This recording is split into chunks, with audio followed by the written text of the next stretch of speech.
So let me get into this a little bit more. When we start talking about mechanics from a field goal kicker to a kickoff guy, there really is not much of a difference at all. Here's the difference. Number one, with kickoffs, we have the longer approach now, right?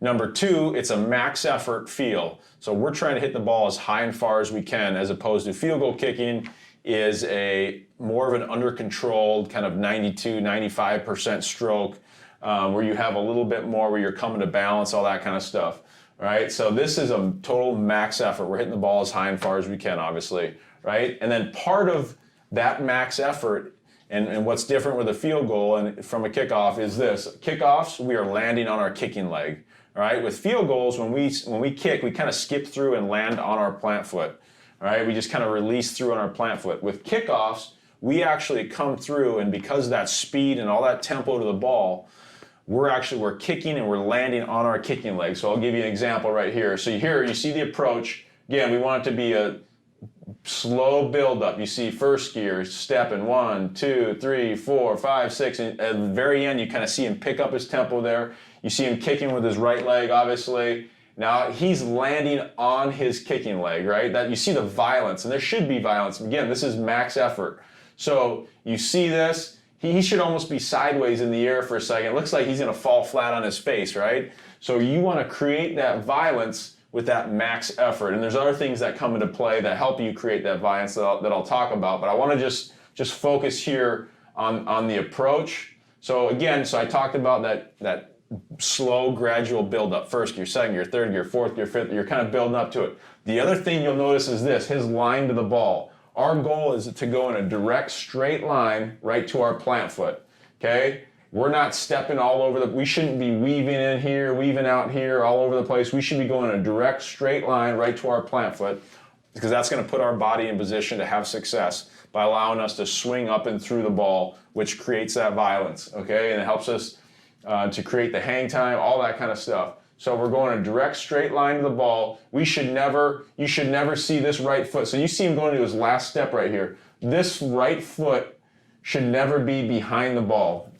A lot of kickers, a lot of young kickers, especially soccer players, guys that make the transition from soccer, they have a tendency to want to kind of banana to the ball like this, almost like kind of come to in a curve to the ball. And so what they're doing is they're stepping behind the ball. And with every action, there's going to be a reaction. So when I do that, if I step behind the ball, now my leg's going to swing around, and that's going to make me pull the ball. All right? We want to go in a direct straight line so we can plant and swing up and through the ball. All right? So you'll see right here as he comes into play, he's planting. All right? And so these blocks, there's different sizes of blocks. In high school, sometimes you see a big 2-inch block. All right? And the size of the block determines where we're going to plant here, okay?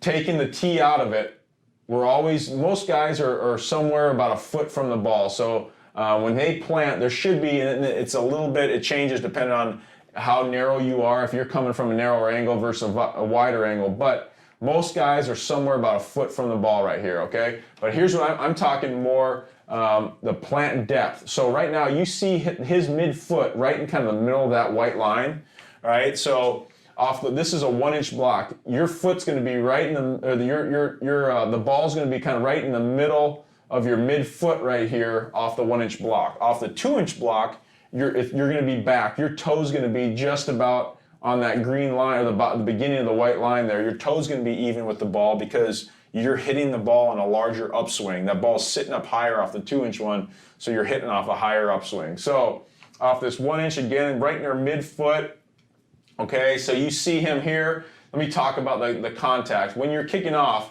okay, we're flexing, our quads flexed. Our ankle, I know you can't, it gets blurry here because it's happening so quickly, which it should with a kickoff, right? But your quads flexed, your calves flexed, your ankles locked, your toes depressed, your toes not pointed up, your toes pointed down.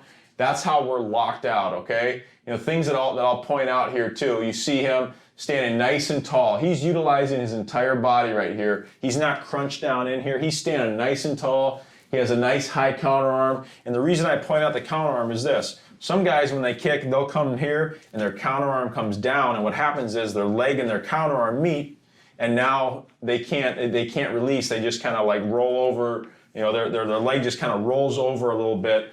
With a nice high counter arm, what it does is it allows his leg to get up and through the ball here. So you see him, he's being great with his eyes, which I'll touch on here in a second. His eyes are back, okay? Nice high counter arm. He's swinging up and through the ball, all right? And his eyes are still there. And then again, he's creating that violence, okay? Here's one of the other things that creates violence, and whether it's field goal kicking or as a kickoff man, this is what the biggest things that I believe right here is being good with your eyes, all right?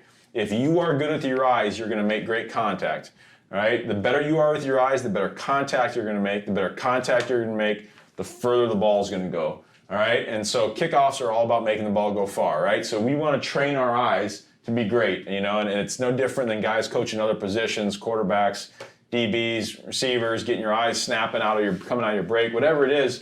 Your eyes are important in football, right? It's no different for kicking, okay? So you see him here, and again, you heard me talk about my routine earlier. I get in my spot, my eyes are locked into the back of that sweet spot of the ball. Obviously, we can't see the back of the ball here, but his eyes should be locked in that sweet spot. As he takes his approach to the ball, he shouldn't be looking at the ground. He shouldn't be looking downfield or looking in the stands or whatever. He should be locked in to the back of that ball every single step of the way, okay? So now I'm here. He gets into his plant. You watch him with his eyes. Again, his eyes are back. Our goal right here is to watch our foot actually make contact with the sweet spot of that ball, right? And with kickoffs, a lot of times guys are making contact high up on their foot, almost like that eyelid of their lace. They're nice and high, almost near their ankle. So you see it kind of nice and high in his ankle right there.